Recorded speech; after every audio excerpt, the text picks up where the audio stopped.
Hello everyone. हम आज चालू करेंगे resource and development, that is chapter 1 of class 10th geography. So हम सबसे पहले रिसोर्सेज के बारे में जानेंगे कि रिसोर्सेज होते क्या हैं। तो रिसोर्सेज हमारे ऐसे चीजें हैं, ऐसी ऐसी चीजें एनवायरनमेंट में अवेलेबल हैं जो कि हम daily day to day activities में हम यूज करते हैं और उसके बिना हमारा सर्वाइवल बहुत डिफिकल्ट है। फॉर एग्जाम्पल यहाँ पे हम देखते एनिमल रिसोर्सेस लिखे हुए हैं, क्रूड ऑयल है, फॉरेस्ट रिसोर्स है, मिनरल रॉक है, वाटर रिसोर्स है, लैंड रिसोर्स है, सोलर एनर्जी है, विंड पावर, नेचुरल गैस। ये सारी चीजें हमारी टाइप ऑफ रिसोर्सेस।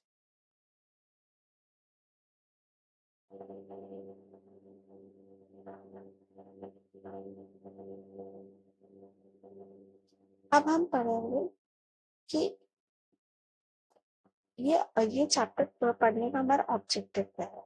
तो हम इसमें लिस्टेड हैं सारे टॉपिक्स की। सबसे पहले हम रिसोर्सेज के बारे में जानेंगे, फिर हम रिलेशनशिप देखेंगे कि नेचर, टेक्नोलॉजी और इंस्टीट्यूशन का आपस में एक इंटरडिपेंडेंट रिलेशनशिप है, वो देखेंगे। फिर हम रिसोर्सेज को कैसे क्लासिफाई किया है वो देखेंगे। रिसोर्सेज का डेवलपमेंट, सस्टेनेबल डेवलपमेंट के बारे में जानेंगे। इंडिया में रिसोर्सेज की कैसे प्लानिंग की जाती है वो देखेंगे। फिर कंजर्वेशन कैसे किया जाए रिसोर्सेज का, वो है। फिर रिसोर्सेज कुछ लैंड रिसोर्सेज या सॉइल रिसोर्सेज है, उसके बारे में पढ़ेंगे। हम सबसे पहले स्टार्ट करते हैं इंट्रोडक्शन से।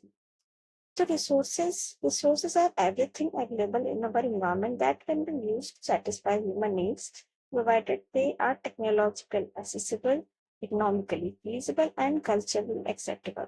तो पहली लाइन तो मुझे लगता है सबको समझ में आ गई होगी। रिसोर्सेज जो भी हमारे एनवायरनमेंट में अवेलेबल है, जो ह्यूमन नीड्स को सेटिस्फाई करता है ना।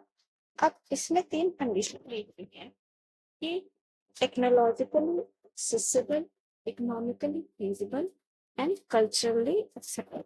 इसका मतलब क्या है? टेक्नोलॉजिकली एक्सेसिबल का मतलब ये है कि हम जो भी चीजें एनवायरनमेंट में हम रिसोर्सेज अवेलेबल हैं, उसको हम क्या कर सके, हमारे पास वो टेक्नोलॉजी अवेलेबल हो कि हम उसको यूज कर सकते हैं। जैसे फॉर एग्जांपल कोल है तो कोल को एक्सट्रैक्ट करने के लिए हमारे पास टेक्नोलॉजी होनी चाहिए ताकि हम उसको निकाल सके, है ना। तो टेक्नोलॉजिकली एक्सेसिबल होना चाहिए, मतलब टेक्नोलॉजी हमें पता होना चाहिए कि उस सब रिसोर्सेज को कैसे यूज कर सकते हैं।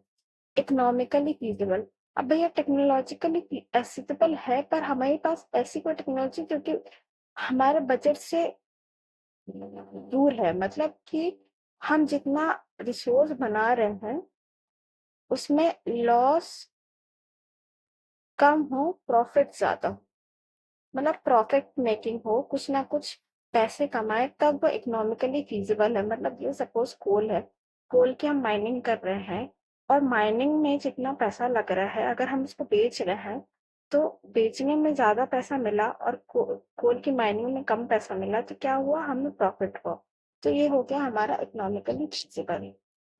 तीसरी चीज क्या है, कल्चरली एक्सेप्टेबल। इसका मतलब क्या है कि जो हम जहाँ पे भी रिसोर्स का यूज कर रहे हैं या फिर जो भी हम टेक्नोलॉजी से हम रिसोर्स को वो कर रहे हैं, तो वो आसपास के लोकेशन, एनवायरनमेंट, लोगों को अफेक्ट ना करे और वो सभी के द्वारा मान्य हो, सभी उस चीज को एक्सेप्ट करें कि हाँ भाई ये चीज है और ये चीज हमें फायदा करेगी, कोई भी चीज अपोज में ना हो।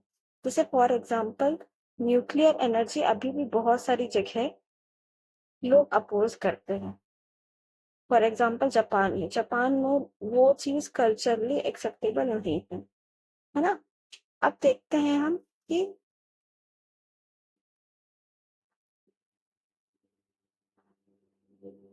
रिलेशनशिप क्या होता है ह्यूमन बींग्स का, इन्वायरमेंट का, टेक्नोलॉजी का और इंस्टीट्यूशन का। कि जो ह्यूमन बींग है वो फिजिकल एनवायरनमेंट में जो भी चीजें अवेलेबल है, रिसोर्सेज है, लैंड रिसोर्सेज, सॉइल है, उसको टेक्नोलॉजी के द्वारा एक्सट्रैक्ट करता है और उससे इंस्टीट्यूशन क्रिएट करता है। क्या, जैसे कि कोल है, कोल हमें मिला, ह्यूमन बींग्स को मिला कोल फिजिकल एनवायरनमेंट में। उसने कुछ ना कुछ टेक्नोलॉजी यूज करके उसको एक्सट्रैक्ट किया, फिर उससे उसने बहुत सारे इंडस्ट्रीज बनाए, है ना, ताकि उस कोल को हम यूज कर सके। तो ये आपस में इंटर डिपेंडेंट है, रिलेशनशिप है इन सब चीजों के बीच में। अब हम देखते हैं कि क्लासिफिकेशन ऑफ रिसोर्सेज क्या होता है, हम रिसोर्सेज को कैसे क्लासिफाई करते हैं। तो ये बहुत बेसिक सा क्लासिफिकेशन है। हम फर्दर क्लासिफिकेशन जो इम्पोर्टेंट है वो देखेंगे, ये थोड़ा सा बेसिक है। तो रिसोर्सेज को दो टाइप में क्लासिफाई किया जाता है, नेचुरल और ह्यूमन रिसोर्सेज। नेचुरल जो कि नेचुरली एनवायरमेंट में प्रेजेंट है, दैट, और ह्यूमन जो ह्यूमन द्वारा मैनमेड है, ये मैनमेड है, ये नेचुरली प्रेजेंट है ना। तो जो नेचुरल है रिसोर्सेज, उसको भी दो कैटेगरीज में डिवाइड किया गया है, that is renewable and non renewable. Renewable जो कि हम रिन्यू कर सकते हैं, जिसको हम फिर से ला सकते हैं, इन्वायरमेंट में बार बार ला सकते, उसका यूज कर सकते हैं। नॉन रिन्यूएबल जिसको हम दोबारा नहीं यूज कर सकते, एक बार आया तो फिर उसको हम, वो एग्जॉस्ट हो जाता है। इसके भी फर्दर क्लासिफिकेशन है। रिन्यूएबल में एक बायोलॉजिकल है और दूसरा कंटिन्यूअस और फ्लो। बायोलॉजिकल में हम फर्दर क्लासिफाई करते हैं नेचुरल वेजिटेशन, जितनी भी हमारी वेजिटेशन अवेलेबल है इन्वायरमेंट में, वो बायोलॉजिकल है, रिन्यूएबल है, हम उसको बार बार ग्रो कर सकते हैं। वाइल्ड लाइफ भी थ्रू रिप्रोडक्शन बार बार ग्रो करता है, बार बार उसकी पॉपुलेशन बढ़ जाती है। तो ये बायोलॉजिकल रिन्यूएबल रिसोर्सेज में आ गए। कंटिन्यूअस और फ्लो में जैसे हो गया हमारा सोलार एनर्जी, जो कि कंटिन्यूअस है, हमें सन से मिल रहा है, जो कि है हमारा विंड एनर्जी, जो है हमारा वाटर एनर्जी। ये कंटिन्यूअस और फ्लो में होते हैं। नॉन रिन्यूएबल में है रिसाइक्लेबल और नॉन रिसाइक्लेबल। रिसाइक्लेबल जो कि हम उसमें कुछ ना कुछ इम्प्रूवमेंट करके फिर से दोबारा यूज कर लेते चीजों को, है ना। और नॉन रिसाइक्लेबल में जिसको हम दोबारा यूज नहीं कर सकते, जैसे कि फॉसिल फ्यूल्स हो गया, फ्यूल हो गया, है ना। इसको हम, इसका दोबारा यूसेज नहीं कर सकते, जो एक बार यूज हुआ फिर वो खत्म हो जाएगा। ह्यूमंस, अब मैन मेड रिसोर्सेज में क्या होगा, स्ट्रक्चरल इंस्टीट्यूशन, मतलब जो भी हमने इंडस्ट्रीज बनाई हुई है, वो ह्यूमन मैन मेड रिसोर्स हो गया। क्वांटिटी एंड क्वालिटी, जो भी हम गोल्ड सपोज कोई बेटर क्वालिटी में उसको कन्वर्ट कर रहे हैं, है ना। तो ये हम इंसानों ने बताया बनाया हुआ है। इसे वीट है, वीट को हम वीट फ्लावर पे कन्वर्ट करते हैं। तो ये इंसान के द्वारा उसको कन्वर्शन किया जाता है और बेटर रिसोर्सेज में कन्वर्ट किया जाता है। फिर है जो एक्चुअल क्लासिफिकेशन बनना है हमें, वो है क्लासिफिकेशन ऑफ रिसोर्सेज, जो कि 4 बेसिस पे किया गया है। That is on the basis of origin, on the basis of ownership, on the basis of exhaustibility and on the basis of status of development. अब इसको हम फर्दर देखते हैं कि कैसे क्या क्लासिफाई किया और सबके बारे में क्या क्या चीजें हैं।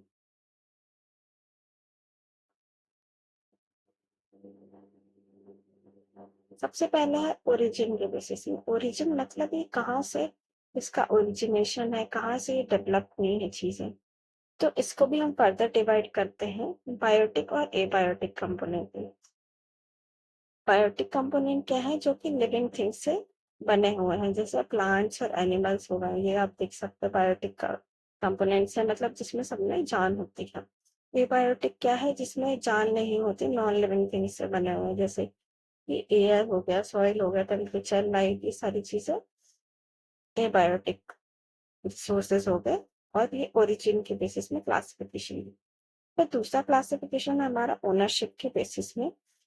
तो रिसोर्सेस कैसे कैसे डिवाइड हुए हैं, कि अगर कौन कौन उस रिसोर्सेस को बिलोंग करता है। जैसे सपोज कोई इंडिविजुअल उस चीज को बिलोंग करता है, जैसे हाउस और प्लॉट, तो वो रिसोर्स क्या कहलाएगा, इंडिविजुअल ओनरशिप रिसोर्स कहलाएगा। दूसरा कम्युनिटी ओन रिसोर्स। अब इसमें जैसे बरियल ग्राउंड हो गए, पिकनिक स्पॉट हो गए, ये कुछ कम्युनिटी के मेंबर्स के द्वारा ओन किया जाता है, इसको कम्युनिटी ओन रिसोर्स कहते हैं। फिर नेशनल रिसोर्स, जो कि किसी नेशनल को बिलोंग करता है, किसी नेशन को बिलोंग करता है, जैसे कि मिनरल्स हो गए, फॉरेस्ट एरिया हो गया, ओशनिक एरिया हो गया, है ना।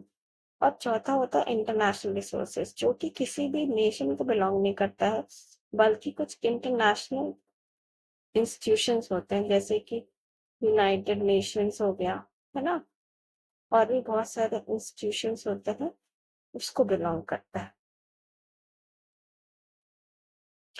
अब हम तीसरे क्लासिफिकेशन पे आएंगे कि on the basis of exhaustibility. Exhaustibility हमें पहले भी पढ़ चुकी, रिन्यूएबल और नॉन रिन्यूएबल में है। रिन्यूएबल वही है जिसको हम रिन्यू और रिप्रोड्यूस कर सकते हैं through some process, that is जो कि फिजिकल भी हो सकते हैं, केमिकल भी हो सकते हैं, मैकेनिकल भी हो सकते हैं, जैसे कि solar energy, wind energy. Solar energy को हम दोबारा, वो सन से आ रही है तो वो रिन्यूएबल है ना। नॉन रिन्यूएबल जो कि बहुत सारा टाइम लेती है, मिलियंस ऑफ ईयर्स लेती है दोबारा बनने की, जैसे कि कोल है, फॉसिल फ्यूल है, मिनरल है। ये एक बार बन गया तो फिर उसके बाद मिलियंस ऑफ ईयर्स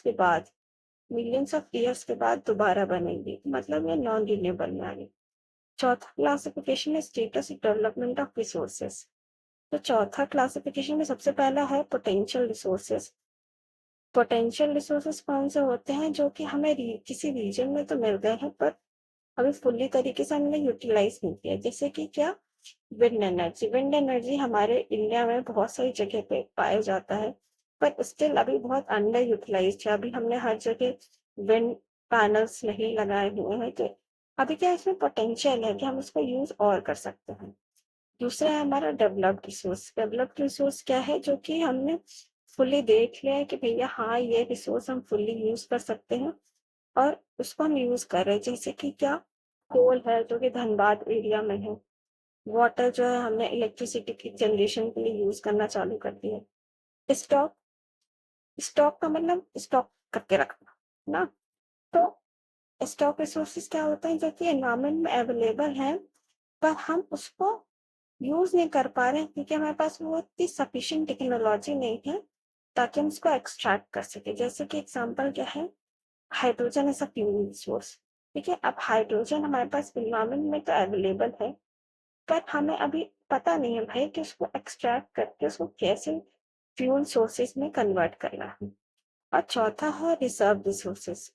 ये एक सबसेट है स्टॉक रिसोर्सेज का ही, जो कि है और जो एग्जिस्टिंग टेक्नोलॉजी से हम उसको यूज तो कर सकते हैं पर अभी भी हमने स्टिल नहीं यूज किया हो। जैसे कि क्या है, ये देखिए ये डैम बना हुआ है, यहाँ पे ये वाटर है ना, रिवर वाटर है, अभी ये स्टोर्ड है, इसमें पोटेंशियल एनर्जी स्टोर्ड है, तो पर हम इसको अभी, इसकी एनर्जी को हम कहीं यूज नहीं कर पा रहे हैं, जस्ट स्टोर्ड ही है, तो अभी ये एक्सप्लॉइट नहीं किया गया, इसको हमने यूज नहीं किया है, तो ये हो गया रिजर्व रिसोर्सेज। फिर आता है कि हमारा जो रिसोर्सेज का डेवलपमेंट हमने कैसे किया। तो रिसोर्सेज हमें जैसे पता चला कि नेचुरली अवेलेबल होते हैं, तो ये गिफ्ट्स हैं नेचर के और हमारे सर्वाइवल के लिए बहुत इंपॉर्टेंट है। ठीक है, अब क्या होता है, ह्यूमन बींग्स तो ह्यूमन बींग्स है, तो वो बहुत इनडिस्क्रिमिनेट यूसेज करते हैं, इम्प्रॉपर यूसेज कर रहे हैं रिसोर्सेज का, प्रॉपर यूटिलाइजेशन नहीं कर रहे, जिसके कारण बहुत सारे प्रॉब्लम्स आ जा रहे हैं। सबसे पहला प्रॉब्लम क्या है कि रिसोर्सेज खत्म हो रहे हैं। क्यों? क्योंकि भाई कुछ लोगों की ग्रीड ही खत्म नहीं हो रही है। दूसरा क्या है कि रिसोर्स तो एक्यूमुलेट है कुछ ही लोगों के हाथों है, मतलब कुछ ही लोग उस रिसोर्सेज का यूज कर पा रहे हैं, बाकी लोगों के पास तो है ही नहीं, उसकी अवेलेबिलिटी है ही नहीं रिसोर्सेज की। और तीसरा है unsystematic resource use is creating many problems around the world such as global warming, ecological crisis, disturbance in the ozone layer। अब हमने प्रॉपर यूसेज नहीं किया है, हमने सही तरीके से हमने रिसोर्सेज का यूज ना करते हुए हमने क्या कर दिया है, ग्लोबल वार्मिंग बढ़ा दी है, इकोलॉजिकल क्राइसिस बढ़ा दिया, डिस्टर्बेंस बढ़ा दिया ओजोन लेयर में, है ना। तो ये सारी प्रॉब्लम्स ह्यूमन बींग्स के द्वारा कन्वर्ट की गई, बना दी गई है। तो अब हमें क्या करना है, अब रिसोर्सेस को हमें क्या करना है, सबसे पहले हमारा मेन कंसर्न क्या है कि हम रिसोर्सेस को इक्विटेबल डिस्ट्रीब्यूशन दें, मतलब सबको एक जैसा डिस्ट्रीब्यूट करना होगा रिसोर्सेस को। उसके लिए क्या होता है, कॉन्सेप्ट होता है सस्टेनेबल एक्सिस्टेंस की, मतलब सबके हाथों में इक्वली डिस्ट्रीब्यूट हो रिसोर्सेस को। और उसी के लिए हम कहते हैं सस्टेनेबल डेवलपमेंट। सस्टेनेबल डेवलपमेंट ये है कि हम इक्वली रिसोर्सेस को डिस्ट्रीब्यूट करें और फर्दर फ्यूचर जनरेशन के लिए भी अवेलेबल हो। ये कैसे हो पाएगा, थ्रू रिसोर्स प्लानिंग। तो सस्टेनेबल डेवलपमेंट अगर हमें करना है तो उसके लिए हमें रिसोर्स प्लानिंग की बहुत जरूरत है।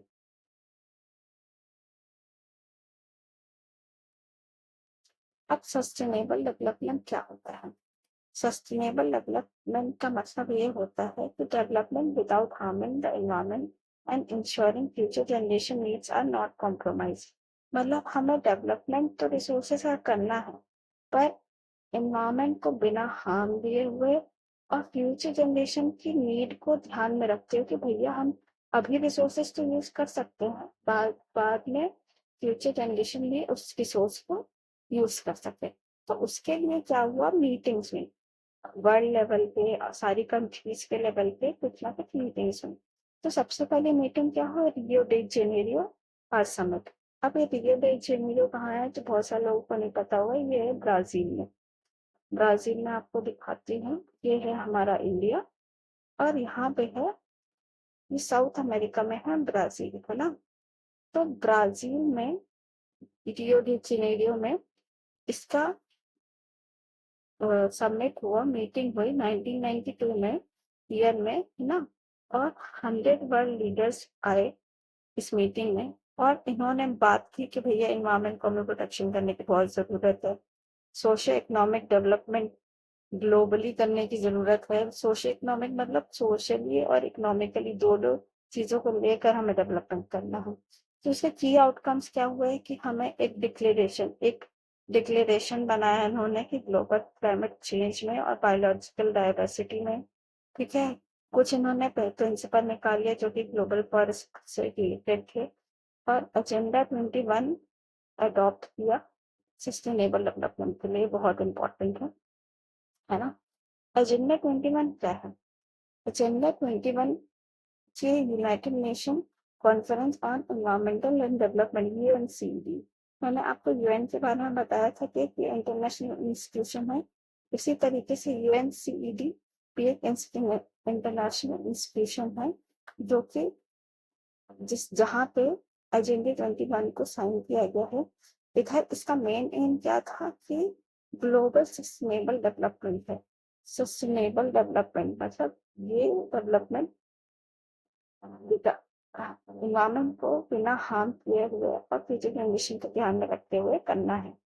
ये चीज इन्होंने एम की, और फोकस एरिया क्या थे कि हमें इन्वायरमेंटल डैमेज, पॉवर्टी और डिसीज से लड़ना हो, और ग्लोबल कॉपरेशन और शेयर रिस्पॉन्सिबिलिटी को इनकरेज करना। ठीक है, इसके लिए लोकल एजेंडा 21 के लिए लोकल गवर्नमेंट भी बननी होगी। इसके अंदर ये था, ये आपको मैंने बता दिया है कि ब्राजील स्टेट है, ब्राजील कंट्री है। इधर हुआ था रियो डी जेनेरियो का 1992 में।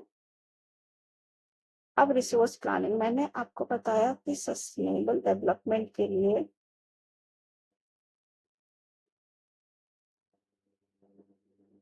रिसोर्स प्लानिंग बहुत जरूरी है ना। तो हम रिसोर्स प्लानिंग देख लें कि रिसोर्स प्लानिंग क्या है। तो रिसोर्स प्लानिंग अब हमें क्यों जरूरत है, सबसे पहले वही है कि ये लॉन्ग टर्म सस्टेनेबिलिटी या फिर सस्टेनेबल डेवलपमेंट के लिए यूज होता है। इससे क्या होता है कि ओवर एक्सप्लॉयटेशन और इन्वायरमेंटल डिग्रेडेशन नहीं होगा, ये प्रिवेंट करता है ना। डेफिनेशन क्या होती है रिसोर्स प्लानिंग की, तो इसमें हम क्या करते हैं, it is a process of identifying, managing and using resources efficiently to ensure their availability for the future generation. ये एक प्रोसेस है जिसमें हम आइडेंटिफाई करते हैं, इसमें हम ढूंढते हैं, मैनेज करते हैं और स्टार्ट करते हैं रिसोर्सेज को इफिशिएंटली यूज करना ताकि फ्यूचर जनरेशन में भी ये अवेलेबल रहे, है ना। अब स्टेप्स क्या क्या है रिसोर्स प्लानिंग के, तो ये आपको डेफिनेटली याद करना है, इसकी डेफिनेशन याद करनी है, उस रिसोर्सेज प्लानिंग के स्टेप्स क्या है ये याद करने हैं। तो सबसे पहले है आइडेंटिफिकेशन एंड मैपिंग, तो हमें ढूंढना है और मैप करना है लोकेटिंग एंड सर्वेइंग रिसोर्सेज। अब हमें कहाँ फॉरेस्ट अवेलेबल है, कहाँ मिनरल है, कहाँ वाटर है, ये सब के बारे में हमें लोकेट करना है, सर्वे करना है कि भैया हमारे पास जितना भी एरिया अवेलेबल है उधर कहाँ कहाँ है। Understanding the distribution and availability, अब हमें उसका डिस्ट्रीब्यूशन और अवेलेबिलिटी देखना है कि कहाँ कहाँ किस किस एरिया में क्या क्या चीजें अवेलेबल है ना। फिर दूसरा है प्लानिंग यूटिलाइजेशन, अब हमें पता तो चल गया किस एरिया में कहाँ कहाँ मिनरल्स अवेलेबल हो, अब उसका एक प्रॉपर स्ट्रैटेजी बनाना है ताकि हम इसको ऑप्टिमल यूज कर सके, इसका प्रॉपर यूटिलाइजेशन करें और ओवर यूज और वेस्टेज को हम अवॉइड कर सकें। तीसरा क्या है कंजर्वेशन स्ट्रैटेजीज, अब इसमें हमें क्या करना है सस्टेनेबल प्रैक्टिसेस इम्प्लीमेंट करना है, मतलब कि क्या किस तरीके से हम उसको फ्यूचर तक हम रख सकते हैं, ऐसे क्या क्या काम करें ताकि वो फ्यूचर में भी अवेलेबल हो। तो protecting resources for the future generation, है ना, जैसे कि एफॉरेस्टेशन कर दिया, रेन वाटर हार्वेस्टिंग कर दिया, ये कन्वर्सेशन स्ट्रैटेजीज हमें अपनानी पड़ेंगी।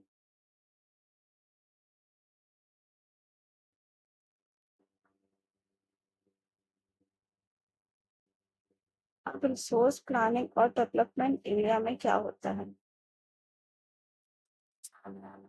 तो इंडिया में फोकस किया है रिसोर्स प्लानिंग में, कब क्या हुआ है, ये फर्स्ट 5 ईयर जो प्लान आया था इंडिपेंडेंस के बाद उस पर फोकस किया सबसे पहले ही हमने रिसोर्स प्लानिंग। तो अब क्या है कि रिसोर्स प्लानिंग में हमें तो ये पता है कि रिसोर्स अलोन आर इनसफिशिएंट, और हमारे पास रिसोर्स जो है वो इनसफिशिएंट है, ठीक है। तो मतलब हमें रिसोर्स पर नहीं ध्यान देना है, रिसोर्स के अलावा भी हमें उसकी टेक्नोलॉजी के डेवलपमेंट पे भी ध्यान देना है और इंस्टीट्यूशनल सपोर्ट पे भी ध्यान देना है। Some regions are resource rich but economically backward, while others are resource poor but developed. तो अब क्या हुआ है कि अब रिसोर्स तो अवेलेबल है पर कहीं टेक्नोलॉजी नहीं है, कहीं इंस्टीट्यूशनल सपोर्ट नहीं हो, तो क्या होता है कि कहीं रिसोर्सेज हैं पर वो इकोनॉमिकली बैकवर्ड एरिया है, और कहीं तो रिसोर्सेज नहीं है पर वो एरिया डेवलप हो, जैसे कि झारखंड छत्तीसगढ़ हो गया, यहाँ पे कोल बहुत अवेलेबल है पर यहाँ पे इंडस्ट्रियलाइजेशन नहीं है, तो ये बैकवर्ड एरिया में आ गए हैं। रिसोर्स पुअर बट डेवलप, जैसे कि गुजरात पंजाब, इधर इंफ्रास्ट्रक्चर और ट्रेड इतना अच्छा है कि ये डेवलप्ड है, भले इधर रिसोर्सेज अवेलेबल नहीं है, तो ये क्या है थोड़ा सा इम्प्रॉपर डिस्ट्रीब्यूशन है जो कि हमें प्रॉपरली डिस्ट्रीब्यूट करना है। सबसे पहले अगर हम बात करें कि जब कोलोनाइजेशन था, जब इंडिपेंडेंस के पहले की बात है, तो रिसोर्स का कैसे एक्सप्लॉयटेशन हुआ, है ना। कि जो कोलोनाइजर थे, जो ब्रिटिशर्स थे, वो मेनली रिसोर्स रिच रीजन्स पे ही टारगेट करते थे और इकोनॉमिकली एक्सप्लॉइट करते थे, ठीक है। टेक्नोलॉजी तो थी उनके पास जिस कारण वो रिसोर्स को एक्सट्रैक्ट कर लेते थे और कंट्रोल ले लेते थे, ठीक है। In India development requires resource availability, technology, skills, human resources and historical experiences. तो इंडिया में अगर हमें डेवलपमेंट करना है तो हमें क्या चाहिए कि रिसोर्स तो अवेलेबल हो, उसके बाद हमें टेक्नोलॉजी हो, स्किल, ह्यूमन रिसोर्सेज हो और हिस्टोरिकल एक्सपीरियंस से हम ये ध्यान में रखें कि भैया पहले क्या किया गया था, अब हमें क्या करना है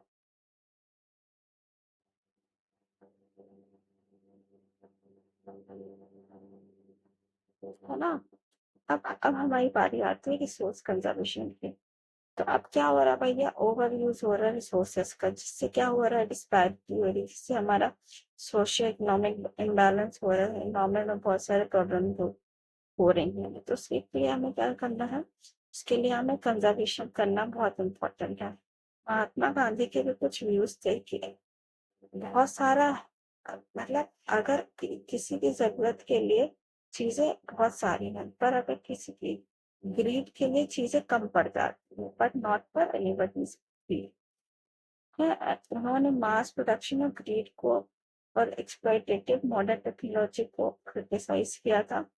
और प्रोडक्शन बाय मासेस मतलब ज्यादा लोगों के द्वारा प्रोडक्शन करने पे उन्होंने फोकस किया था, rather then mass production. Mass production का मतलब बहुत सारा वॉल्यूम्स में प्रोड्यूस करना, लार्ज क्वांटिटी में प्रोड्यूस करना,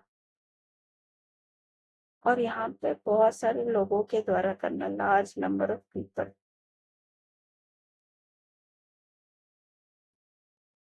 के द्वारा प्रोड्यूस करना, है ना। तो ये आपको आ सकता है कि महात्मा गांधी के व्यू बताइए रिसोर्सेज कंजर्वेशन का, है ना। तो ये डेफिनेशन है, ये भी याद करेगा कि रिसोर्सेज कंजर्वेशन का मतलब होता है using natural resources wisely and efficiently to ensure the availability for the future generation. The होगा इधर, the availability ensure they are available for the future generation. It helps to prevent depletion and protects the environment, है ना। हमें ये ध्यान resource conservation में ये करना है कि नेचुरल रिसोर्सेज है हम एफिशिएंट और वाइजली यूज कर सकें ताकि फ्यूचर जनरेशन में काम आ सके रहे। अब क्यों इम्पोर्टेंट है, ताकि रिसोर्स कंजर्वेशन क्यों इम्पोर्टेंट है, ताकि हम रिसोर्स एग्जॉशन को बचा सकें, इकोलॉजिकल बैलेंस को हम मेंटेन कर सकें, सस्टेनेबल डेवलपमेंट को सपोर्ट करता है और इन्वायरमेंटल पोल्यूशन को भी कम करता है। किस तरीके से हम कंजर्व कर सकते हैं रिसोर्सेज को, तो हमारे पास 3 R's हैं, that is reuse, reuse and recycle, sustainable use है, डिफॉरेस्टेशन एंड डिफॉरेस्टेशन है, वाटर हार्वेस्टिंग है, एनर्जी कंजर्वेशन है।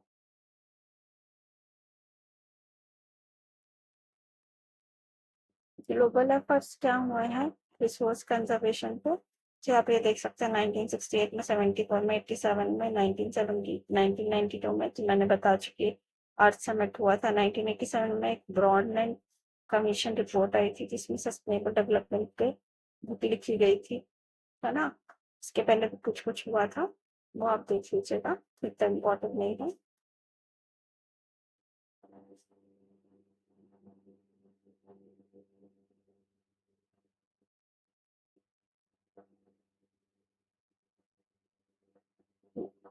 लैंड रिसोर्सेज, अब हमने रिसोर्सेज के बारे में पढ़ लिया, प्लानिंग पढ़ लिया, कंजर्वेशन पढ़ लिया था। अब हमने कुछ लिस्ट किए थे रिसोर्सेज क्या क्या हैं सब। तो सबसे पहले हमारे लैंड रिसोर्सेज के हम बारे में पढ़ेंगे कि लैंड रिसोर्सेज क्या होता है, ठीक है।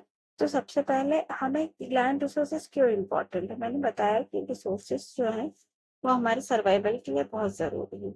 तो लैंड जो है हमारे वेजिटेशन, नेचुरल वेजिटेशन के लिए यूज होता है, वाइल्ड लाइफ रहते हैं, ह्यूमन लाइफ रहती है, सारी जितनी भी इकोनॉमिक एक्टिविटीज है वो होता है, ट्रांसपोर्टेशन होता है, कम्युनिकेशन होता है, इसका लैंड रिसोर्स जरूरी होता है, ठीक है। तो जितनी भी इकोनॉमिक एक्टिविटीज हैं वो सारी लैंड में होती है, इस कारण हमें land as a natural resource बहुत इम्पोर्टेंट। अब इसमें भी कुछ लिमिटेशन है, इसकी लैंड रिसोर्सेज ऐसा तो नहीं इनफाइनाइटली अवेलेबल है, हमारे पास लिमिटेड लैंड है, तो अब इसकी हमें केयरफुल प्लानिंग करने की बहुत जरूरत है, ठीक है। अब हमारे इंडिया की अगर बात करें तो लैंड कैसे कैसे है, अगर मैं आपको बोलूं कि इंडिया का जो मैप है, बड़ा सा अच्छा मैप तो नहीं बन पाएगा, पर एक रफ डायग्राम से हम ये जो अगर सपोज देख लें कि ये इंडिया का मैप है ना। तो इसमें क्या है कि कहाँ कहाँ क्या क्या चीज है, तो आपको पता है